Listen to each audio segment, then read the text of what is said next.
Assalamualaikum warahmatullahi wabarakatuh. Iwan Watfilah. Seperti yang kita ketahui ya, kalau beberapa waktu yang lalu ada teror yang dialami oleh jurnalis Tempo, yaitu Mbak Cica, di mana ada pengiriman dalam satu kardus yang ternyata setelah dibuka adalah kepala babi. Bukan cuma itu, beberapa hari kemudian gedung Tempo atau kantor Tempo itu dikirimi 6 bangkai tikus tanpa kepala.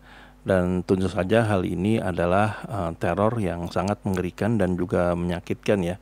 Karena memang hal-hal ini sempat terjadi beberapa tahun yang lalu yang dialami oleh baik itu aktivis ataupun para jurnalis. Sehingga hal ini memicu kekhawatiran publik. Kenapa sampai bisa gitu loh seorang jurnalis, mungkin ada jurnalis lainnya yang mengalami teror seperti ini.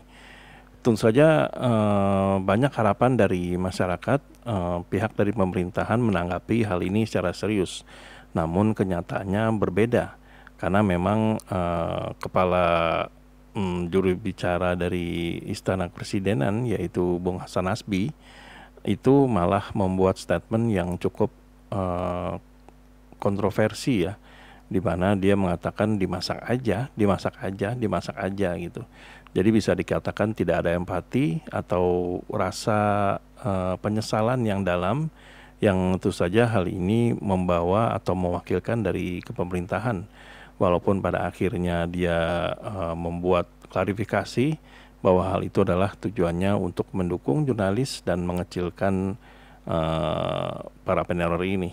Nah, hal ini ternyata direspon oleh berbagai orang, baik itu politisi, baik itu pengamat politik, ataupun masyarakat biasa. Nah, di antara itu semua ada tanggapan atau statement yang sangat menarik dari mantan calon presiden Indonesia 2024, yaitu Bung Anies Baswedan. Nah, bagaimana respon dan tanggapannya? Mari kita simak berikut ini. Monggo. Apa ganti ya? Enggak, tapi saya jadi sonanya. Jadi sopan ya tiba-tiba ya. Iya. Kan bisa dibilang ya kreator banyak kreator lah, itu kan emang menjadi kayak agen-agen yang mendorong transparansi itu kan. Iya. Tapi bagaimana jika di sisi lain kita juga takut mendorong transparansi karena takut ada ancaman-ancaman gitu, Pak. Lu Karena pernah itu diancam? apa? Lu pernah diancam? Enggak. Untuk sih belum pernah terima kepala babi ya. Iya, itu belum. Cuma itu kayak contoh yang kemarin lah. Yang bisa dibilang itu kan garda terdepan kan. Iya. Nah, kalau garda terdepannya aja dikirim kepala babi, itu gimana yang kita di sini gitu, Pak? Terus Iya. negara, yang merepresentasikan negara bilang dimasak aja. Iya. Iya, terus responnya malah seperti itu. Ya, Respon gini. negatif terhadap informasi dong. Gini, ada dua hal nih, Koy. Satu adalah soal kita harus kritis terus, kita harus memunculkan pertanyaan, kita harus mendorong transparansi. Terus di sisi lain muncul ancaman. Ya. Iya. Apa itu aneh? Enggak. Biasalah. Normal. Bener. Biasalah. Pak Anies pernah diancam, Pak? Iyalah. Siapa tahu. Kepala kakap. Maksudnya gini loh, teman-teman. Kita juga nggak boleh cengeng dalam berjuang. Kita nggak boleh cengeng dalam berjuang. Oke, saya main sepak bola nih, terus ada sliding tackle, you sliding tackle, enggak lah, bangun lagi. Oke, I'm tough, ayo, I'll do it again. Jadi kita itu ngadepin ini semua tuh jangan, masa sih kita dikirimin, enggak gitu.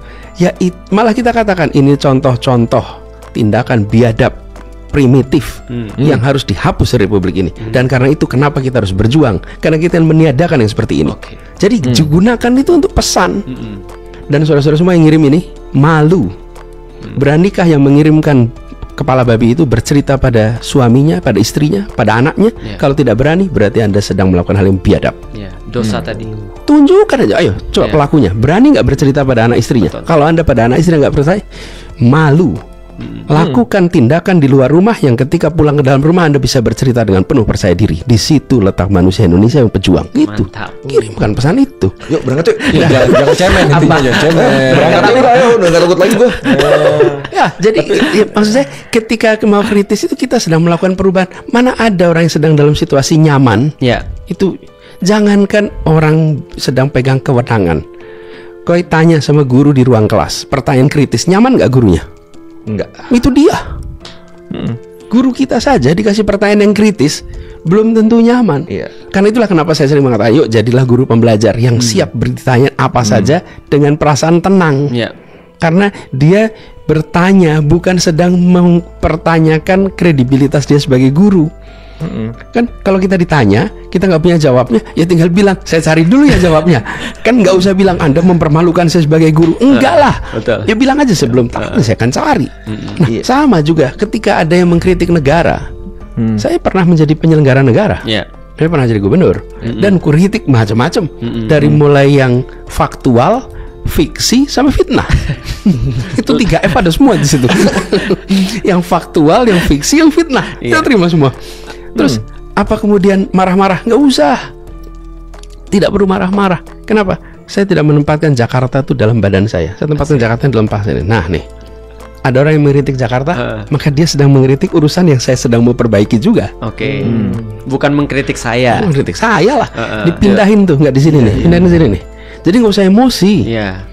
Biasa saja.